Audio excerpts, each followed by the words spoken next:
This is Goldvein, Virginia. Why is it called Goldvein? Well, because believe it or not, you don't normally think of this kind of activity for Virginia, but there was gold mining that took place here. And this is a gold mining camp museum. Here at Monroe Park, you can see how many of Virginia's Depression era gold mines operated. So we're talking about the 1930s.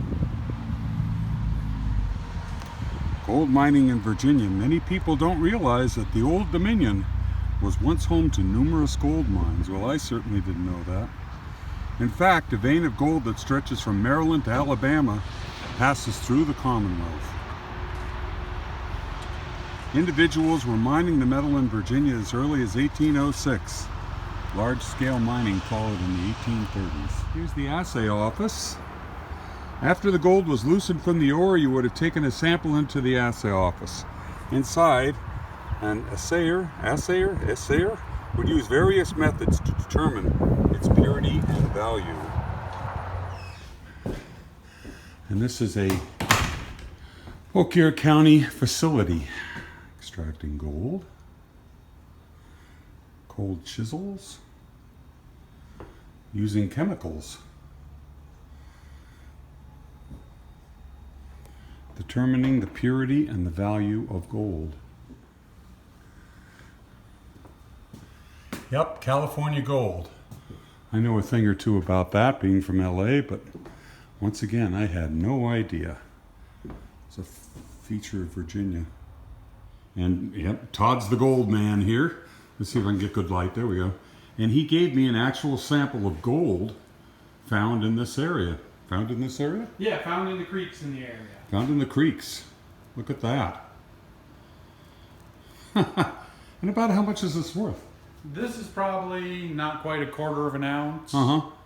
So, I mean, if it was pure gold, it would be worth $300. Mm-hmm. But it's probably 16, 18 karat gold. So, Okay. You know, so it's probably worth $150, $200. A wedding somewhere ring. around there. Well, part of a wedding ring. Yeah. I'm in the mess hall right now, by the way.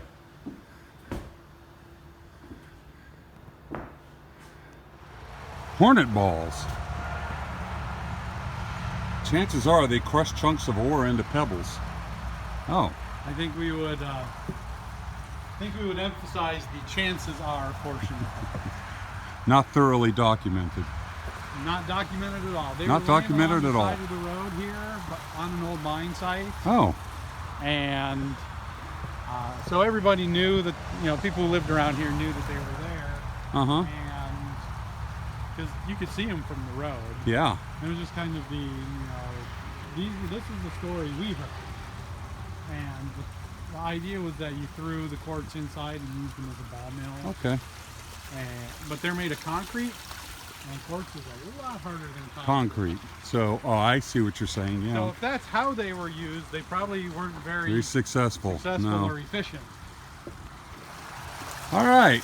Explain what we have here. This looks familiar from Knott's Berry's farm. Yeah, it's probably a very similar setup. It's just this running water sluice. Uh-huh.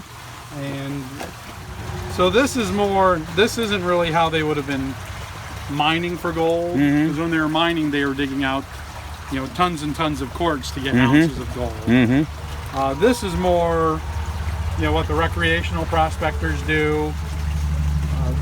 And then they're looking for, although that's not gold native to the area, but they're nice big pieces For so that everybody educational can see. purposes, Yeah. okay. And you can compare those to, you know, chunks of iron pyrite, which are they're not quite as bright and shiny. So especially when it's in the shade, you can definitely tell the difference by the way they look. And fool's gold is chalcopyrite? Well, iron pyrite, copper pyrite, you know, there's lots of different types of pyrite that it can be. In this area, it's typically iron pyrite. Okay. And that would be fool's gold. Yeah, and that's what's called fool's gold. So, you know, when the prospectors go out, because gold is real heavy, the gold sinks down to the bottom of the stream. And so they want to dig all the way down to the bottom then they have other pans called classifiers, which basically are strainers. They have holes in it. You put that on a 5-gallon bucket. You dig out, put your sand in there. All the small stuff, all the small rocks go through. You leaves you with your bigger rocks, and then you can look through them and see if there's anything interesting. And if there's not, you can just toss it to the side.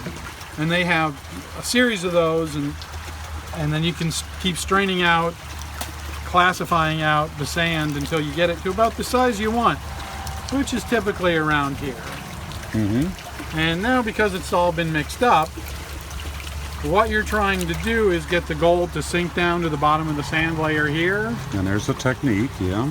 And then you can wash away all the lighter sands, because it's a lot easier to find gold if there's just a little bit of sand. Sure. Rather than if there's a whole lot and you're sitting here going. All right, now I'm Where seeing is it? silver flecks in there. What is that quartz? There's all sorts of shiny stuff. Typically what you're finding, and it's really hard to get out, it's real thin pieces of mica. Ah, mica, okay. And once you kind of grab it, it floats away. Yeah, my mom used to collect mica in the Dead River in Berlin, New Hampshire. Oh, where really? she lived. Wow. Right. I have a video of her showing us how she did that Oh, as a girl. interesting. Yeah, there's mica's one of the common minerals around here with the quartz and pyrite. Also in the local streams in this area, you can find some garnets. Garnets? Yeah, Oh. just little tiny, and I can... Little bits of ruby-looking Yes. gemstone, right? So, because of the process of classifying it, you've mixed all the sand up, you're trying to get the gold to sink down to the bottom. So the easiest way to do that is just to shake it. Cover it with a little bit of water and shake it back and forth. And after you've done that for a while, you find the side of the pan with the ridges, and they're sort of your last line of defense. If there's a piece of gold here and it's trying to slide out, it'll get caught behind that ridge and stay in the pan. So the next step is you tip it and shake it some more. Shake it for a little while more, and that way this part is the lowest part of the pan, so your gold should be in that ridge. Yeah, should settle down into that little corner. And then you're ready to put the pan under the water, so you hold the side with the sand flat, and you're just dipping it back and forth in order to... Oh, because you've sorted the big stuff out the top, right? The gold and the heavy things are down at the bottom. Okay. So if you can wash away the lighter sands on the top and not disturb the material on the bottom, then let me put it, if there's gold in there. There are no guarantees. There's in no this guarantees, world. but if there's gold in there, and you let it settle to the bottom, and you're careful and just wash the top layers off, the gold should stay in there, or at least the heavy materials will stay in there. I don't know if it's an indication of my laziness, but I've always thought that this seemed like a rather desperate way of making a fortune. Well, in making a fortune, yes. There's a lot of work involved in this. Right, but it's a lot easier than digging out tons of quartz and crushing it up into a powder. So at least nature's done the hard work for you by crushing up, eroding away the quartz, and then the gold that's in the quartz gets laid down. I see. In the Yeah, sand. okay, I see what you're saying. Yeah. So at least you're not having to do that. And you're coming up with a very silty, fine matter there. Yes, and that's good because that's all your larger, sort of less dense material has been washed away. All right, so how many years have you been doing this? I've been working here for 8 years now. In that 8 years, with all of the demonstrations you've done, how much gold do you think you would have recovered? Well, I've only found a few pieces, but then again, we do not seed it with a whole lot in here. Okay. So. And anyway, I don't get to keep it. So. And this is seeded? Yes, all of this is seeded. We do get sand. There's a local prospecting group, and they will bring me buckets of sand. Typically, they find the big pieces. So you will be able to find, if you're real careful, the little specks of flour gold or gold dust. It is possible, but you have to be really careful to get that. So yeah, you're definitely, you want to get it down to until there's just basically your black sand left. And you're shaking it from side to side, brings the heavier stuff up. It brings the lighter things, the less dense material. Oh. So but down here you're... Oh, I've got that backwards. Yeah. Okay, I see. So down here, Gold at this point, right. you're down to where all the heavy material Okay, is. I see. I had that backwards. But I can, you know, here's the pan with the 3 pieces of gold that I keep for my demonstrations. And I'll put this sand in there. Oh yeah, I see a little bit of gold, right. And here's 3 pieces of gold right there. If that is gold, is that This gold? is all pyrite. That's pyrite. Okay. Yeah, so we'll kind of get rid of that. We'll put that back for other people to find. Okay. But even with that little bit of sand, if I shake it up, the gold sinks down to the bottom, so it gets covered with just and there's barely any sand in there. So I'll just keep washing a little bit more. And there And it even is. though it's still down at the bottom, so I've gotten rid of about half of that material. And if I slowly... Oh, I see what you're doing now. You're revealing it with a side swipe motion. You're doing that, you know, you've got your heavy black sands here, but your lighter sands have washed down, and your gold and your heavier sands will still stay up there. Wow. Okay. And that's how you go through it. This is the bunkhouse where miners would have stayed. Now, Todd explained to me that there did not seem to be a gold mining operation in this area. For as long as anyone can remember, it was a cornfield. So these buildings are representative of a Virginia mining operation, except for those big hornet's nest things that they found here. And it's really undocumented whether or not anybody found gold with the assistance of those things. I'm along Route 17, by the way, and this is Goldvein, Virginia, a place that prior to this visit was known to me only as being the site of a television station that used to show cool foreign films.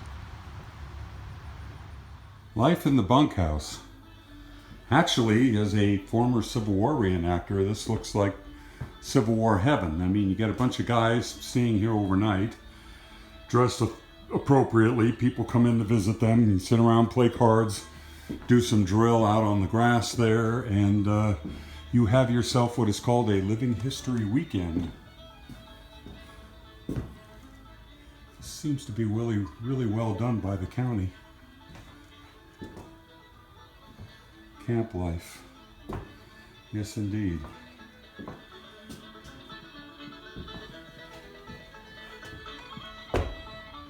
And I have attended Civil War reenactments where guys get out,